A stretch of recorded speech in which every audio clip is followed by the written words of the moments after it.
Bavê me feqîr bû, diya me jar bû,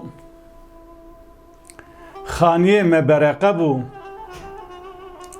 dîwarê wê texte bû,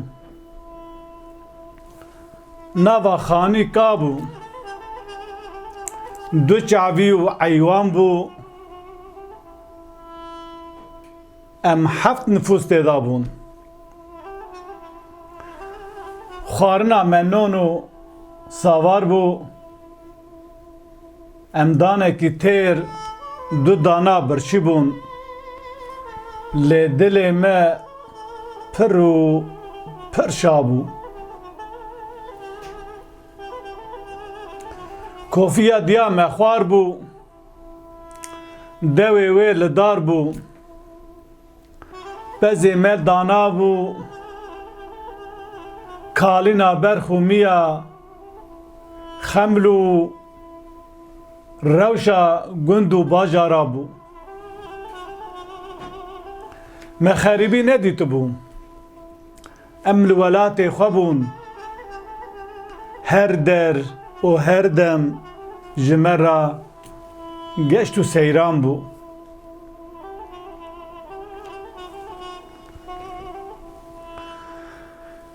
Dayê qurban, dîwarê koxê xaniyê me kevirê bêsewax bû. Arîkê xaniyê me ji duyê çira û tendûrê reş geriya bû. Ber serê dîwar û sivînegê me tije mer û mişk û dil û pişk bû. Doşeka me bêlime, beelîfa ber serê me carcim, li hêfa ser me şeltê bêrû bû.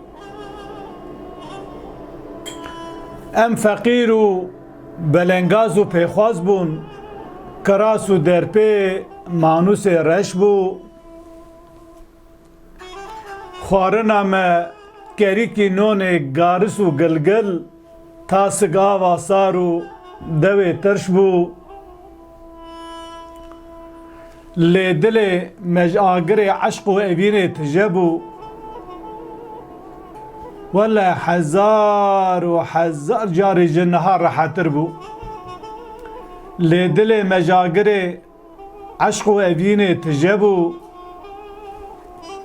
Lê wele hezar û hezar carê ji niha rehetir bû.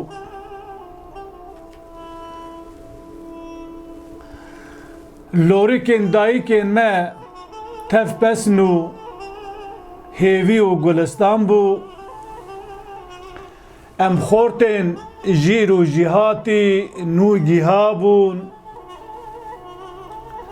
Malên melzozanên serhedê konê me xuya bû.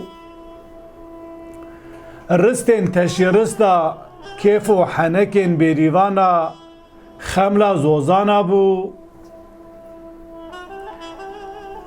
Kalîna berxûmiya xêr û xweşî tev jiyan bû.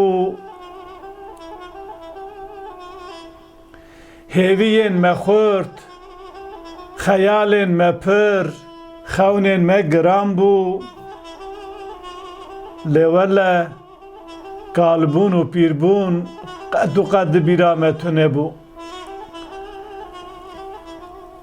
Hêviyên me xurt, xeyalên me pir, xewnên me giran bû.